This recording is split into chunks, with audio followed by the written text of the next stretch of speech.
Hello friends, मैं Saurabh Kumar top से 10 gate में आपका स्वागत करता हूं। आज हम मध्य प्रदेश की नदियां से संबंधित सारे प्रश्न करेंगे जो कि एमपीपीएससी, एमपीएसआई, एमपी पुलिस आदि सभी परीक्षाओं के लिए काफ़ी महत्वपूर्ण रहेंगे। इससे आपको हर एग्जाम में 2 से 3 क्वेश्चन पूछ लिए जाते हैं। आप लोगों को बता दूं कि आप लोगों के लिए MP BCS, GK GS, subjective और ऑब्जेक्टिव फॉर्म में प्रश्न इसी तरह आते रहेंगे, जिससे आपको एमपी के सभी एग्जाम में काम आएंगे। तो चलिए अपने वीडियो की तरफ। वीडियो पसंद आए तो लाइक, सब्सक्राइब एंड शेयर जरूर करें। मध्य प्रदेश की नदियां हैं, इससे संबंधित आज सारे प्रश्न करना है। तो पहले पॉइंट के बारे में बात करते हैं। तो मध्य प्रदेश की नदियों को 2 वर्गों में विभाजित किया जा सकता है।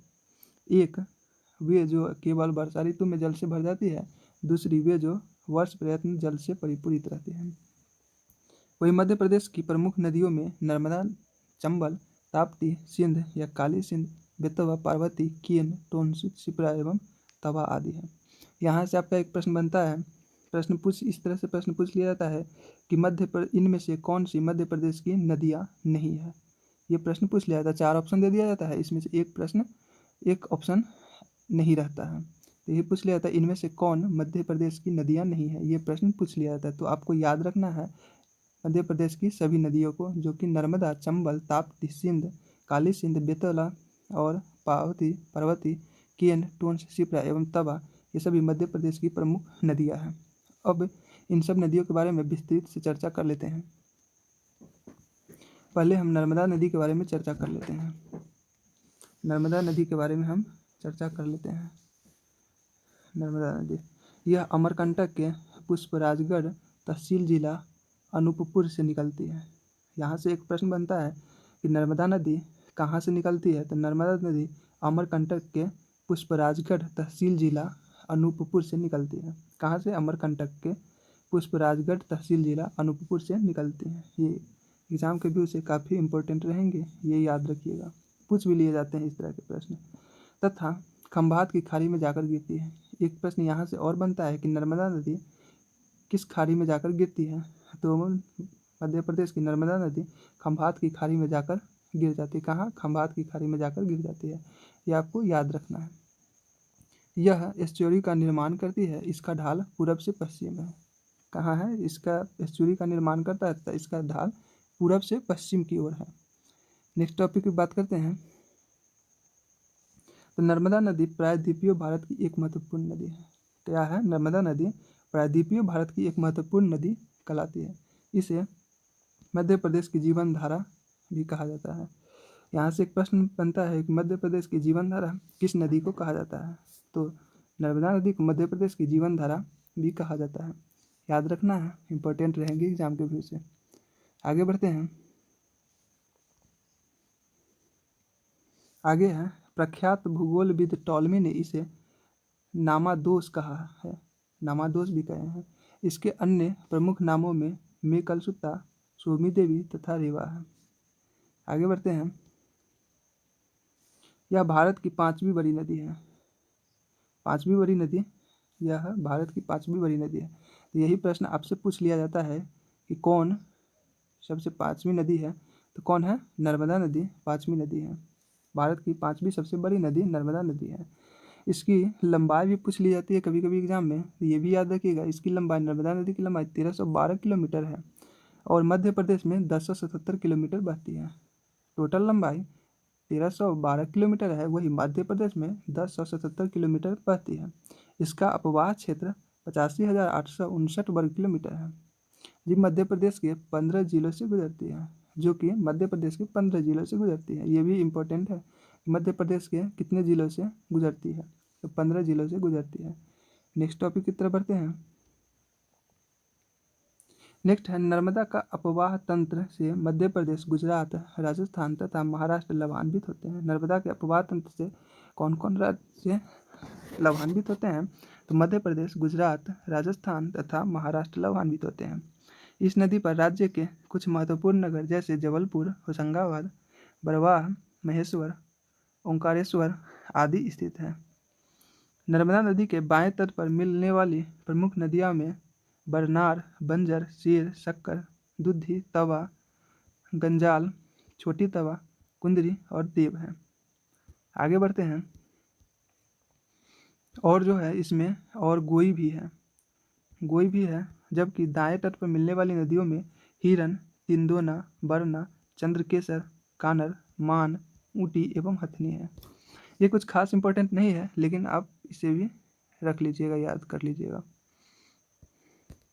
सेकेंड माइंड में भी रखना ही चाहिए सभी प्रश्न को। अब हम चंबल नदी के बारे में बात कर लेते हैं। यह पश्चिम मध्य प्रदेश की महत्वपूर्ण नदी है। यह पश्चिमी मध्य प्रदेश की महत्वपूर्ण नदी कहलाती है। कौन? तो चंबल नदी पश्चिमी मध्य प्रदेश की महत्वपूर्ण नदी कहलाती है। इसका पौराणिक नाम चम्रावती है। चम्रावती का किसका पौराणिक नाम है? तो चंबल नदी को पौराणिक नाम चम्रावती है। चंबल का उद्गम मध्य प्रदेश के मऊ के समीप जनाब पाव पहाड़ी 854 मीटर ऊंचाई से हुआ है। चंबल नदी की बात करें तो चंबल नदी का उद्गम कहाँ से हुआ है? तो मध्य प्रदेश के मऊ के समीप जनाब पाव पहाड़ी 854 मीटर ऊंचाई से हुआ है। याद रखना है मऊ के, कहाँ के? तो मऊ को याद रखना है। मऊ के समीप जानब पाव पहाड़ी, जानब पहाड़ में चंबल का उद्गम है। नेक्स्ट बढ़ते हैं आगे। चंबल की सहायक नदी शिप्रा, काली सिंध, पार्वती महत्वपूर्ण है। यही आपसे एक प्रश्न पूछ सकता है कि चंबल, इनमें से कौन चंबल की सहायक नदी नहीं है? ऑप्शन 4 दे दिया जाएगा, जिसमें से एक आपका सहायक नदी चंबल की नहीं रहती है। तो आपको इसीलिए याद रखना है कि सभी याद रखना है चंबल की सहायक नदी। तो सभी है चंबल की सहायक नदी में शिप्रा, काली सिंध, पार्वती महत्वपूर्ण चंबल की सहायक नदी है। आगे बढ़ते हैं। पूर्वी भाग में बहती हुई इटावा से 38 किलोमीटर दूर यमुना से मिल जाती है। चंबल नदी जो है पूर्वी भाग में बहती हुई इटावा से 38 किलोमीटर दूर यमुना में मिल जाती है। यह नदी कोटा मंडल में भैंस रोडगढ़ के निकट 18 मीटर ऊंचा चुलिया जलप्रपात बनाती है। कौन जलप्रपात बनाती है? तो चुलिया जलप्रपात बनाती है। इस नदी की संपूर्ण लंबाई 965 किलोमीटर है। यही एक प्रश्न आ सकता है, चंबल नदी की संपूर्ण लंबाई कितनी है? तो 965 किलोमीटर है, याद रखिएगा। आगे बढ़ते हैं। इस पर अनेक बहुउद्देशीय परियोजना अवस्थित है, जिसमें गांधी सागर, राणा प्रताप सागर, कोटा बांध मुख्य है। ये प्रश्न आ सकता है कि चंबल नदी पर कौन सी परियोजनाएं अवस्थित हैं। ये प्रश्न आपके एग्जाम से बहुत इंपॉर्टेंट रहेंगे, तो आपको याद रखना है कि चंबल नदी पर कौन सी बहुउद्देशीय परियोजना अवस्थित है। तो कौन कौन है? गांधी सागर, राणा प्रताप सागर और कोटा बांध मुख्य है। यह नदी मुरैना और भिंड जिलों में बड़ी और गहरी खाइयों बीहर का निर्माण करती है। नेक्स्ट बढ़ते हैं आगे। अब ताप्ती नदी के बारे में बात कर लेते हैं। ताप्ती नदी के बारे में बात करते हैं। तापी या ताप्ती नदी का नाम संस्कृत के ताप शब्द से उद्भव हुआ है। किससे हुआ है? संस्कृत के ताप शब्द से उद्भूत हुआ है। यह नदी मध्य प्रदेश के बैतूल जिले में मुल्ताई से निकलती है। यही आपका एक प्रश्न आ सकता है कि ताप्ती नदी कहाँ से निकलती है? तो ताप्ती नदी मध्य प्रदेश के बैतूल जिले में मुल्ताई से निकलती है। एग्जाम के व्यू से इम्पोर्टेंट रहेंगे, याद रखिएगा कि ताप्ती नदी कहाँ से निकलती है? तो मध्य प्रदेश के बैतूल जिले के मुल्ताई से निकलती है।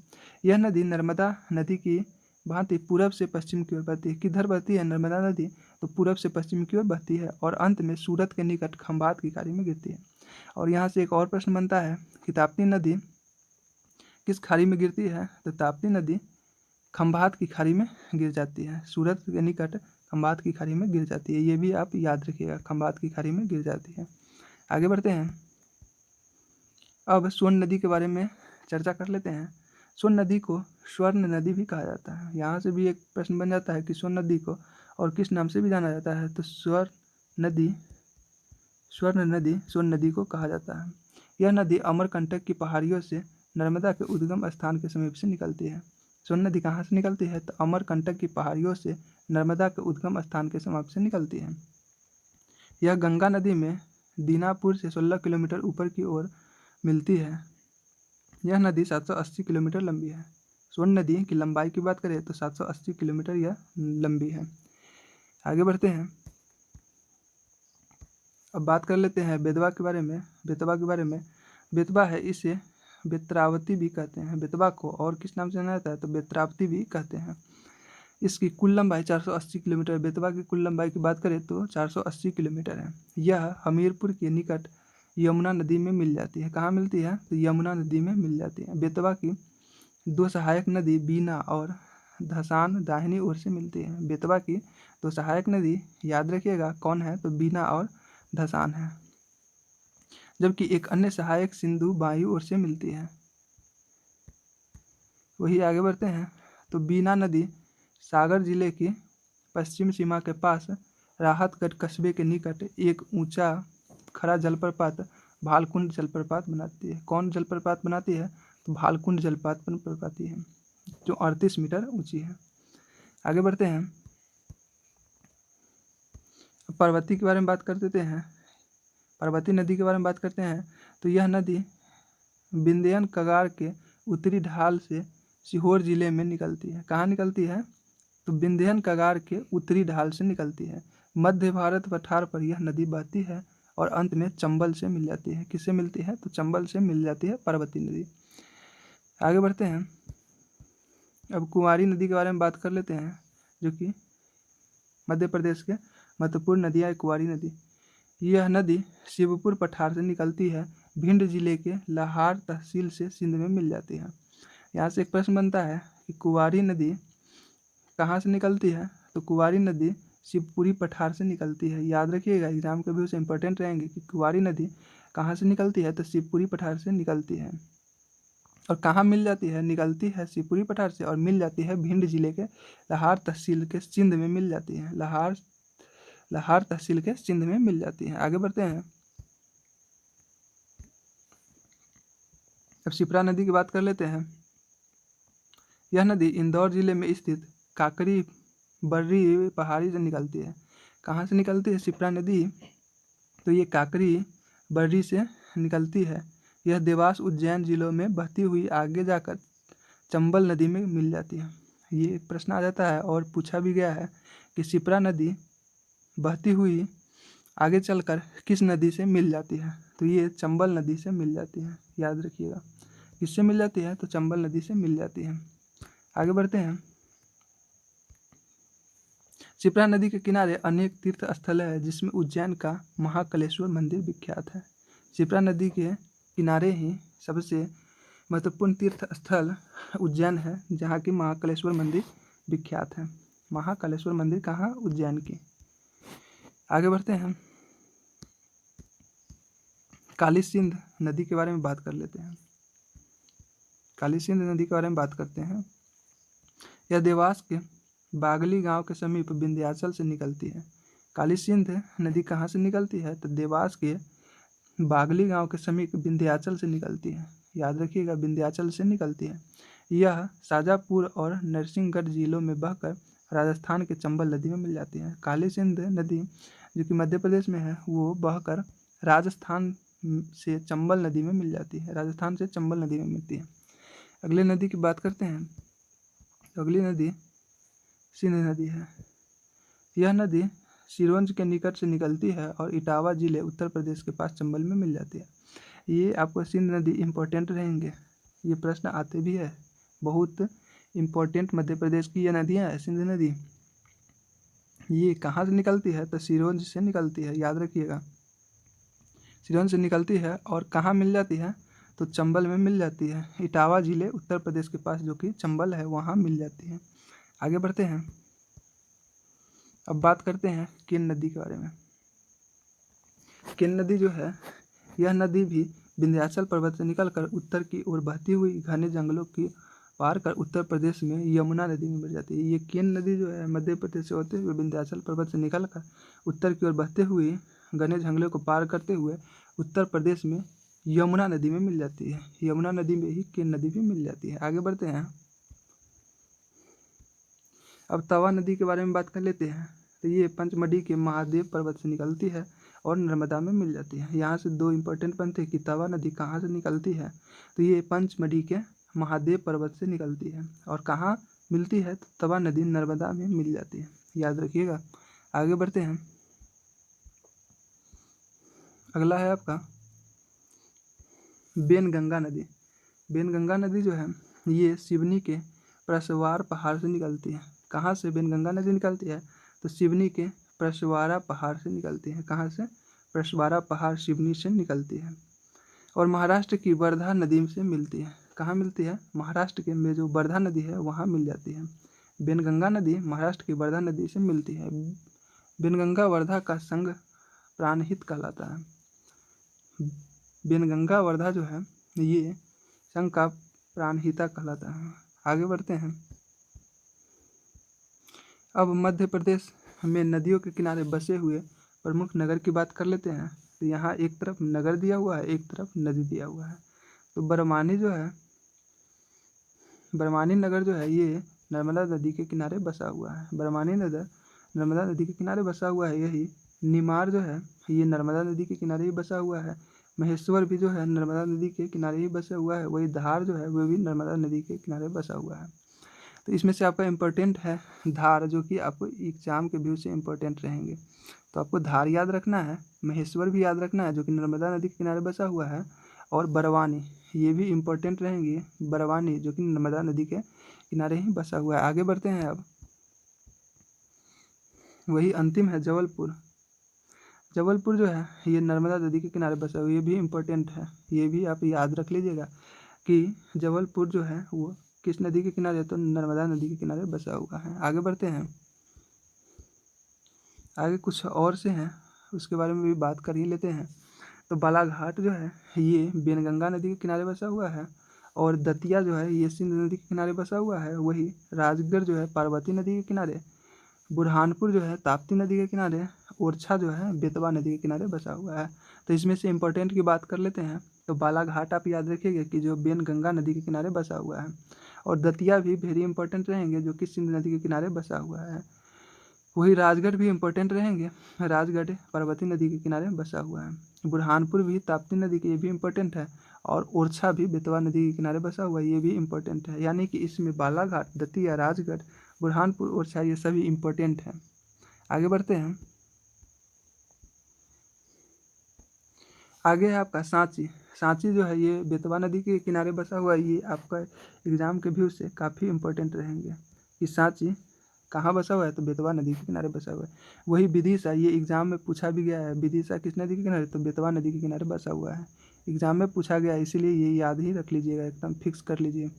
बुंदेलखंड जो है ये बेतवा नदी के किनारे बसा हुआ है। ये भी आप याद कर लीजिएगा कि बुंदेलखंड किस नदी के किनारे बसा हुआ है? तो बेतवा नदी के किनारे बसा हुआ है। वही श्योपुर जो है ये भी चंबल नदी के किनारे, और पंचमढ़ी ये तवा नदी के किनारे बसा हुआ है। तो इसमें इंपॉर्टेंट की बात करेंगे तो सांची आप याद रखिएगा बेतवा नदी के किनारे। विदिशा जो कि एग्जाम में बार बार पूछ लिया गया हुआ, तो ये बेतवा नदी के किनारे। बुंदेलखंड ये भी एग्जाम के बीच इंपॉर्टेंट रहेंगे, बुंदेलखंड भी बेतवा नदी के किनारे। श्योपुर चंबल नदी के किनारे, पंचमढ़ी जो है तवा नदी के किनारे। तो पंचमढ़ी भी आप याद रखिएगा कि ये तवा नदी के किनारे बसा हुआ है। आगे बढ़ते हैं। आगे है आपका मंडला। मंडला जो है ये नर्मदा नदी के किनारे बसा हुआ है। शाजापुर जो है ये पार्वती नदी के किनारे बसा हुआ है। होशंगाबाद ये बसा हुआ है नर्मदा नदी के किनारे। वही झाबुआ बसा हुआ है नर्मदा नदी के किनारे। शिवपुरी बसा हुआ है सिंध नदी के किनारे। इसमें अगर इम्पोर्टेंट की बात किया जाए तो मंडला याद रखिएगा कि नर्मदा नदी के किनारे बसा हुआ है, और शाजापुर पार्वती नदी के किनारे। होशंगाबाद ये भी याद रखिएगा, और झाबुआ भी याद रखिएगा, और शिवपुरी भी याद रखिएगा। यानी इसमें भी सभी, यानी कि मंडला, शाजापुर, होशंगाबाद, झाबुआ, शिवपुरी ये सभी याद रखिएगा। एग्जाम के व्यू से ये काफ़ी इंपॉर्टेंट है, बराबर ये पूछते ही रहते हैं। शिवपुरी जो है सिंध नदी के किनारे। वही उज्जैन जो है शिप्रा नदी के किनारे। ये इंपॉर्टेंट है, आप याद रखिएगा। उज्जैन किस नदी के किनारे बसा हुआ है? तो उज्जैन शिप्रा नदी के किनारे बसा हुआ है। वही ओंकारेश्वर जो है ये नर्मदा नदी के किनारे बसा हुआ है। ये भी इंपॉर्टेंट है। मुल्ताई जो है ताप्ती नदी के किनारे बसा हुआ है। वही देवास जो है काली सिंध नदी के किनारे बसा हुआ है। तो आपको इसमें याद रखना है, देवास के बारे में याद रखिएगा जो कि बहुत इंपॉर्टेंट है, और ओंकारेश्वर भी याद रखिएगा, काफ़ी इंपॉर्टेंट है, और उज्जैन तो याद रखिएगा ही, उज्जैन शिप्रा नदी के किनारे बसा हुआ है। आगे बढ़ते हैं। आगे है आपका सोनकच्छ। सोनकच्छ जो है ये काली सिंध नदी के किनारे बसा हुआ है। वही रतलाम जो है चंबल नदी के किनारे बसा हुआ है। मऊ जो है वो चंबल नदी के किनारे बसा हुआ है। गुना जो है बेतवा नदी के किनारे बसा हुआ है। तो इसमें इम्पोर्टेंट है रतलाम, जो कि इम्पोर्टेंट रहेगा एग्जाम के व्यू से। तो रतलाम चंबल नदी के किनारे बसा हुआ है, और मऊ भी याद रखिएगा, ये भी इंपॉर्टेंट रहेगा कि चंबल नदी के किनारे बसा हुआ है। गुना उतना बेहतर नहीं है, लेकिन आप याद रखिएगा, सेकेंड मैन में भी याद रहेगा, तो आप आराम से एग्जाम में आएगा प्रश्न, तो आप लगा सकते हैं। आगे बढ़ते हैं। उत्तर की ओर बहने वाली नदियाँ, दक्षिण की ओर बहने वाली नदियाँ, पश्चिम की ओर बहने वाली नदियाँ में कौन कौन आता है? तो चंबल, सोन, बेतवा, केन, काली, सिंध व पार्वती, बेनगंगा नदी व ताप्ती नदी, ये सभी उत्तर की ओर बहने वाली नदियाँ, दक्षिण की ओर बहने वाली नदियाँ और पश्चिम की ओर बहने वाली नदियाँ हैं। अब आगे बढ़ते हैं और जलप्रपात के बारे में बात कर लेते हैं। जलप्रपात के बारे में बात कर लेते हैं। तो धुआंधार जलप्रपात है, जो कि जबलपुर जिला में स्थित है और नर्मदा नदी के किनारे स्थित है। इसको देख लेते हैं। धुआंधार जलप्रपात ये जबलपुर जिला में स्थित है। कहाँ है? जबलपुर जिला और नर्मदा नदी के किनारे स्थित है। इंपॉर्टेंट जलप्रपात है, ये सब याद रख लीजिएगा। दुग्धधारा जलप्रपात, ये एग्जाम में पूछा जा चुका है कि दुग्धधारा जलप्रपात किस नदी के किनारे है? तो नर्मदा नदी के किनारे है और जिला अनूपपुर में। कपिलधारा जलप्रपात की बात करें तो कपिलधारा जलप्रपात की बात करें तो कपिलधारा जलप्रपात जबलपुर जिले में स्थित है और नर्मदा नदी के किनारे ही स्थित है। वही सहस्त्रधारी ये खरगोन जिला में और नर्मदा नदी के किनारे स्थित है। केवटी जलप्रपात की बात करें तो केवटी जलप्रपात रीवा जिला में और बिहार नदी के किनारे है। तो इसमें इंपॉर्टेंट की बात कर ले तो इंपॉर्टेंट में आपका धुआंधार जलप्रपात याद रखना है कि किस नदी के किनारे स्थित है। और वही दुग्धधारा जलप्रपात, ये भी आपको इम्पोर्टेंट है, याद रखिए किस नदी के किनारे स्थित है। वही केवटी जलप्रपात भी आपके लिए इम्पोर्टेंट है और ये भी याद रखिए केवटी जलप्रपात किस नदी के किनारे स्थित है। आगे बढ़ते हैं। केवटी के पास बाद आ जाता है चचाई जलप्रपात। चचाई जलप्रपात सबसे बड़ा 130 मीटर ऊंचाई की है। चचाई जलप्रपात ये रीवा जिला में है और बिहार नदी के है किनारे। वही बहुटी जलप्रपात की बात करें तो ये रीवा जिला में और बिहार नदी के किनारे है। तो इसमें इंपॉर्टेंट की बात कर ले तो चचाई जलप्रपात बहुत ही इंपॉर्टेंट है, क्योंकि ये सबसे बड़ा जलप्रपात है। ये भी याद रखिएगा कि चचाई जलप्रपात किस नदी के किनारे है? तो बिहार नदी के किनारे है। और बहुटी जलप्रपात ये भी याद रखिएगा कि ये भी बिहार नदी के किनारे स्थित है। तो आज का वीडियो यहीं पर समाप्त होता है। मिलते हैं नेक्स्ट वीडियो में। फ्रेंड्स, आप लोगों को वीडियो पसंद आया हो तो मेरे चैनल को सब्सक्राइब कर दें और अपनी तैयारी में जी जान लगा दें। आप लोगों ने अपना कीमती समय दिया, इसके लिए दिल से धन्यवाद।